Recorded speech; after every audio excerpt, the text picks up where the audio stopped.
Hello, my name is Dr. Bobby Sura. I'm a psychologist and psychotherapist based at the Solihull Wellbeing Clinic here in the UK. This is the ninth in my series of video blogs. Today, I'd like to address the subject of gratitude and thankfulness. Very often, we don't value what we have in our lives until it's no longer there. That can be so of our health, of our emotional well-being, of our social relationships, sometimes of our marriage, sometimes even with our work. Sadi tells a story of a man who was wandering in the desert. It was hot, he was hungry, he hadn't had anything to drink for days. And then his eyes fall upon a bulging canvas bag. The man tells his story when he reaches civilization again, to say that he could not explain the joy and ecstasy he felt when he thought that that bag may be full of parched grain, or the bitterness and despair he felt when he realized that it was full of pearls. You see, it's when we don't have the things that are commonly with us, food, water, comfort, rest, when those things are not there, we realize their value, we realize how important they are. The Cree Indians talk about it too, in their most famous statement, that only when the last tree has been chopped down, only when the last river has been poisoned, only when the last fish has been caught, will man realize that he cannot eat money. Gratitude is closely associated with happiness. Gratitude helps us to relish the experiences we're having. It helps to lift our mood. It expands our sense of self-esteem. It even helps with our productivity and physical health. There are a number of psychological studies that cover this ground. In one such study, 3 groups of people are chosen, 3 samples if you like. One group is told that they are to write down each day things that have made them feel grateful, things that they could be thankful for, things that have made them feel good. And the second group is told to focus on the things that irritate them, that displease them, and each day to keep a record of how that felt for them. And a third group is asked just to write down their experiences in a diary, neutral, without being given any emphasis on whether those experiences are positive or not. After 10 weeks, the subjects are gathered together. They are given psychometric scales of happiness, of contentment, of optimism. And would you believe that the group that wrote about gratitude and positive experiences, they were far and above happier, more optimistic, more contented than the others. Martin Seligman has conducted a study in which he asks people to write a letter of gratitude and thanks to any person who has been kind to them and they have never properly thanked them before. He issues happiness measures before the letters are written and then repeats those questionnaires at the end of the study. Yet again, what is found is that when those letters of gratitude, of thanks have been written, the subjects are more optimistic, more happy, and more contented than before. It's not just the good things in life that we need to be thankful for.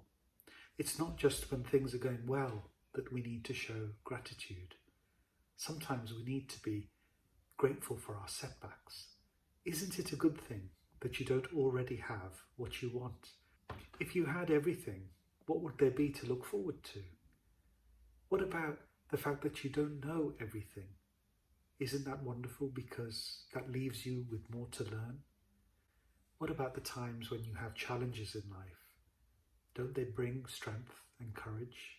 Be thankful also for the mistakes you've made, because through them you will learn valuable lessons.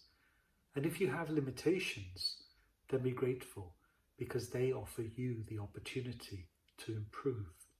You see, gratefulness, gratitude, thankfulness can be expressed in so many ways.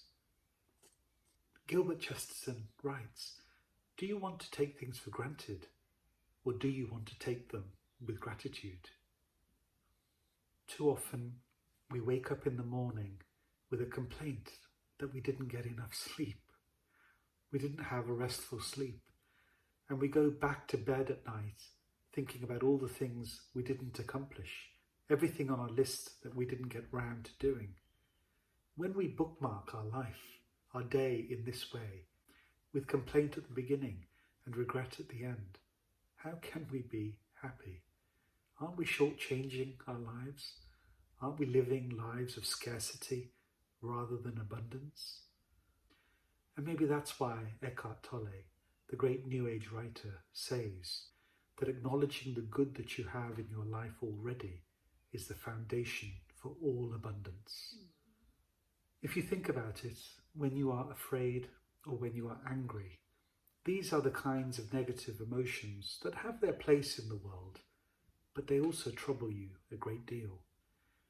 But when we have a sense of gratitude, it's simply incompatible with fear and anger. You cannot be grateful, thankful, and at the same time be angry and afraid. Just try it and you will see.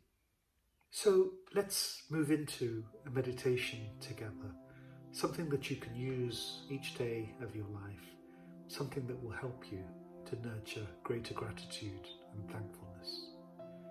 If you're ready, please put your hands on your laps, close your eyes and follow my words. I would like you to breathe in and out. Anchor yourself in your breath. Be calm.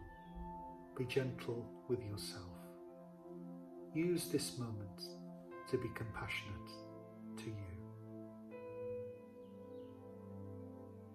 You may always be available to other people, but this time is your time. I want you to imagine and visualize yourself lying in your bed, asleep. And just as the light starts to enter the room, your eyes start to open. Just as your eyes open, let your first thought be, thank you.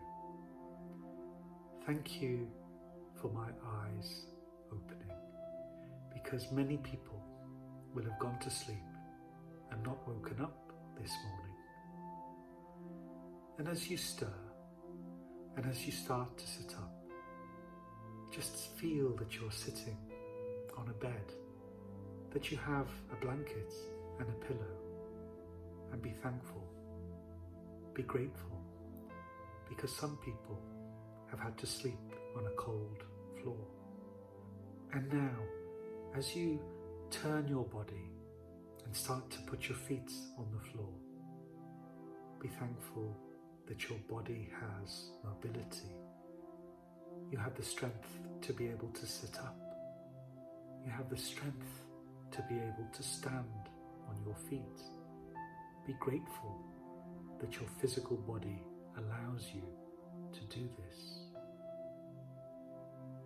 And as you walk towards your bathroom and you turn on the lights, you turn on the taps, you feel water flowing through your fingers, hot and cold. Be thankful. You don't know how many miles somebody has had to walk today to get water in some part of the world, and yet it is available here, running literally on tap. Enjoy the feeling of being able to cleanse yourself.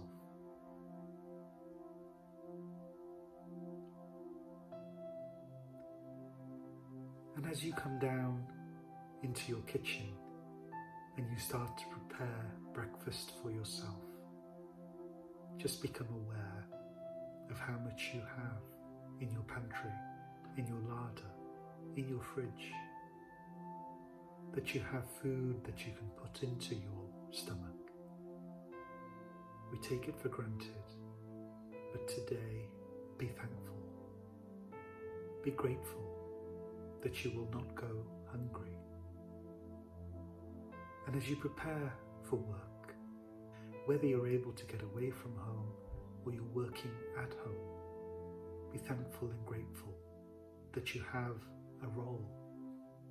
Be grateful that you have some purpose, because many people have long stretches of day and long stretches of week where they have nothing to do.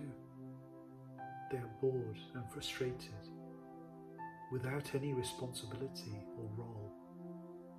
Be thankful and grateful that you have this opportunity. And now walk over to your window. Just look out, look up at the sky. See if there are any birds. Notice any greenery around you. And be thankful and grateful that you have this beautiful world in which to live, in which to move, in which to enjoy. Be grateful, be thankful. Have a lovely day. Thank you for listening to me.